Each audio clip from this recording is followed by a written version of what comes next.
This video is sponsored by Bespoke Post, the monthly membership club that delivers you a box of awesome. What's up, dude? Today we're taking a spicy journey down to Music City to experience the mouth-watering, crispy, juicy, unforgettable, fiery recipe that is Nashville hot chicken. I'm also gonna be showing you how to make the not-so-hot version, which is something that is much more up my alley. And as always, my friends, there is no time to waste. Now let's go!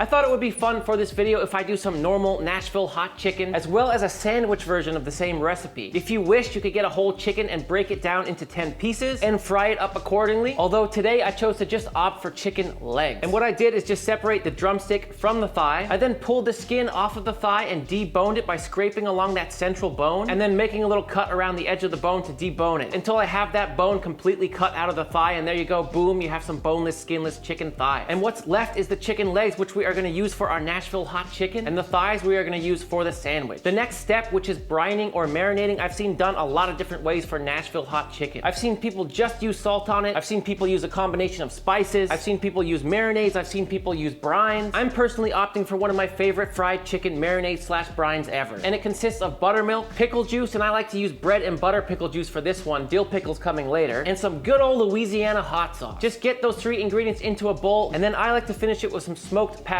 That is optional. However, it gives it a nice subtle smoky taste, which I love. Give them a mix. Simply just dump all your chicken into the bowl, cover it up, and leave it in your fridge for about 12 hours. Now look, if your patience is low, just do this in the morning and let it go for 3 or 4 hours. It will still be really good. If you want to go really simple for the dredge, you could just do flour and salt and pepper. Although I think this is going to be better. All-purpose flour. A little bit of cornstarch for that extra crunch. That is a great trick for when you're frying anything. Garlic powder, onion powder, a little bit more smoked paprika, touch of mustard powder, salt and pepper. Give it all a really good mix to combine. Oh man, it just smells good. Simple as that, flour dredge done. There's my chicken after 12 hours. It's looking good, it's smelling good. What I'm gonna do right now is just get it out. Thighs over here and legs on the other side. All you need to do now is just crack 2 eggs straight into the wet marinade. Always pop that yolk first and mixy. Starting with a leg here, I'm gonna dip it back into that wet batter now that the egg is in there. And I'm just gonna drip a little bit of it over the flour like so. And that's gonna help to create some extra crunch and crevices and crackly, crispy, crackly, crunchy, crackling. Yeah, you know what I mean. Straight in, toss it around, and really tap it in. Now the question here is whether you double dip it or not. If you want a really thick, crunchy coating, then double dip it. If you want a lighter breading, then it's done right now. Just tap off some of the excess flour. Personally, I am a monster, so I'm gonna double dip it. We're eating fried chicken. Like, what are we trying to, like, be healthy? Do you know what I mean? Just double dip it. And using one wet hand, one dry hand can really help. I kind of messed that up, but that is what you should do. There we go. I'll just remove some of that excess. And that's our drumstick done and done. And with the thigh here from our sandwich, I'm just doing the exact same thing. I'm gonna go ahead and double it up. And as you keep using this flour for the rest of your chicken, there's gonna be more little bits like this that you see in here, little chunks. And that can only do us a lot of good. Dry hand, wet hand. Ooh.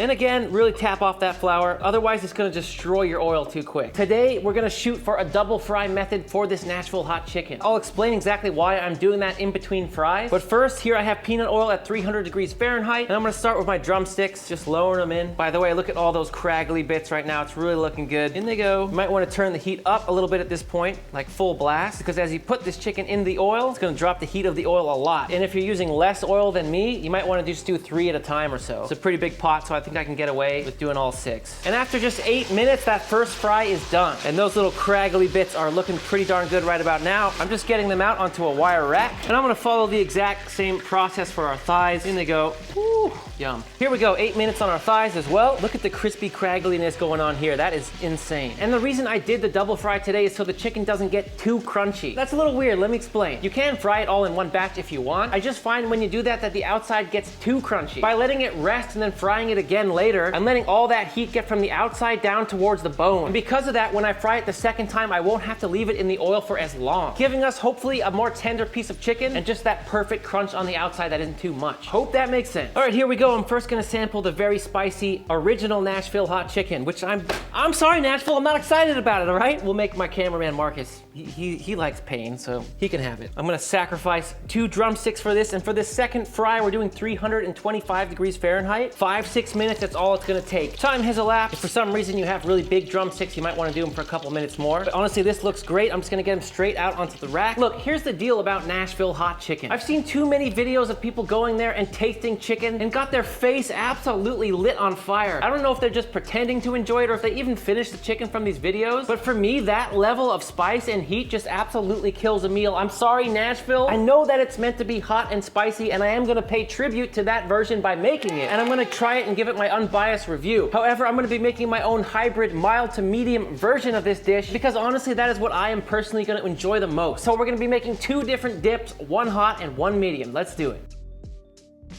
Bespoke Post is a monthly membership club delivering a box of awesome top shelf goods from under the radar brands. And here's the deal, my friends, it's free to join, and every month they introduce their members to cool new products. From outdoor gear to barware to kitchen goods, which is what I'm into mostly. They also have clothing and much, much more. Based on a preference quiz members fill out while signing up, the box lineup will change every month. And each box has around $70 in value, but you only pay a fraction of the price. 90% of the products in Bespoke Post boxes come from small brands, many of which are based right here in the US. They have so much cool stuff, it was honestly hard for me to choose what to get. But to start, I landed on this julep box, which is funny because I actually don't drink alcohol, but I've been getting really into mocktails lately. So I got these cool metal julep glasses with a muddler and some metal straws. In fact, today I whipped up a passion fruit and mint mocktail that was just super refreshing and delicious. For my next box, I had to choose the wabi sabi because personally I am a sushi freak. It is the one thing I never get tired of eating. And that came with a soy sauce dispenser, as well as the vessel to pour it in, some really cool chopsticks with holders, and some awesome Japanese soy sauce. It's definitely one I'm gonna put to a lot of good use. And for my third choice, I had to go with the slash box because I can't help it. I just like machetes and knives and stuff like that, and I just couldn't resist this one. It's a Japanese wood chopping tool that I just wanted to have, so I got that too. I honestly love what Bespoke Post is doing. It is a lot of fun. To get 20% off your first box of awesome, click the link in the description and enter ThatDude20 at checkout, or go to bespokepost.com/thatdude20. Thank you, Bespoke, and now back to the video. We're starting with a regular Nashville hot chicken dip. This is what you're gonna dip the chicken into after it's fried for the second time. That was a whole bunch of cayenne. That is the spice that they use to make Nashville hot chicken. Oh, it's already... Next up, some dark brown sugar, a little bit of salt, and a little bit of garlic powder as well. Next, you wanna use some of your reserved frying oil. That's just the oil you fried the chicken in. And it should be hot, but not super hot, not like frying hot. I have it right around 200 degrees Fahrenheit right now. And I'll give these spices a little bit of a mix first, and then I'll start putting in my oil little by little.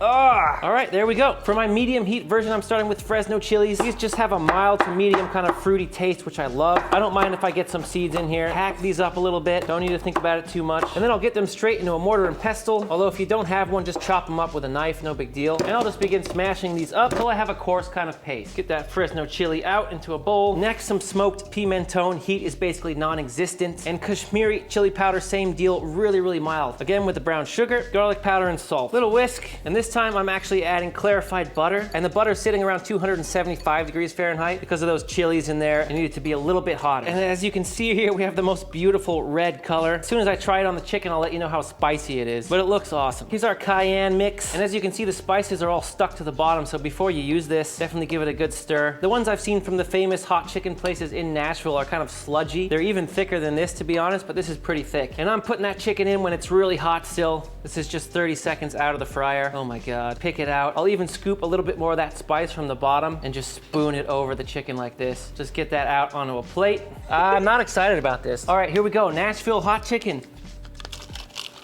Oh my God.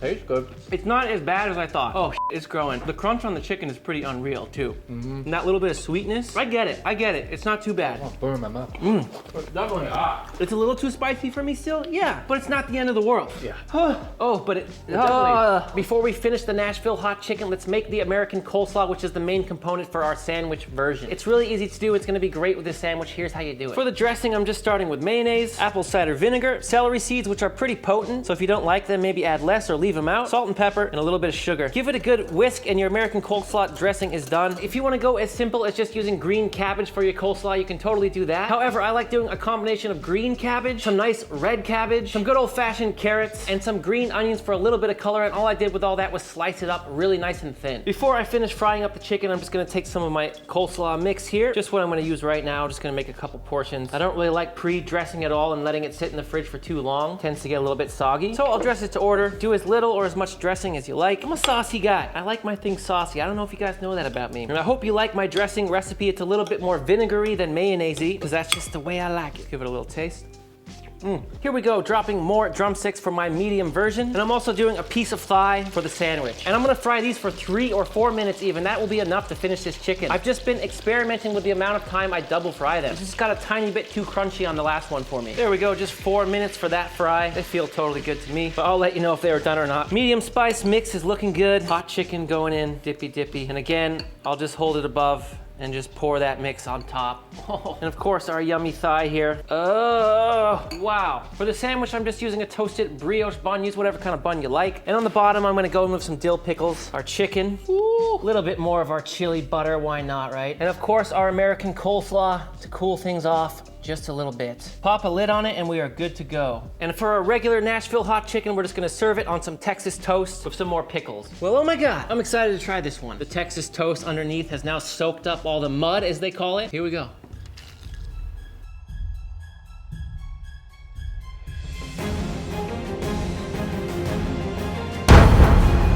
Oh! First of all, the chicken is unbelievably juicy and perfectly cooked. That was the right amount of time for the double fry, which was just another 4 minutes as opposed to 6. I'm sorry, but for me, this is 4 to 5 times more enjoyable than chicken that's gonna blow my face off. No offense to people who love heat. If you love heat, awesome, enjoy that chicken. This has a heat between mild and medium. It's just warming my mouth and the back of my throat a little bit in the most gentle and nice way possible. I'm a wuss, okay? Call me a wuss, but this is awesome. My mouth is swollen from the other chicken. Do I look like a Kardashian?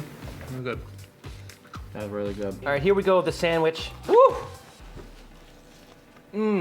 Okay. Oh man, the sandwich is baller status. Same kind of chicken, but with the thigh, which is my preferred cut. Awesome. Pickles are a nice touch of acidity to cut through the richness of everything else. And the coleslaw as well to cool off all the spice that's in here. It's just a really nice balanced sandwich. 10 out of 10, highly recommend. Cheers, Binky Dink Dungaree.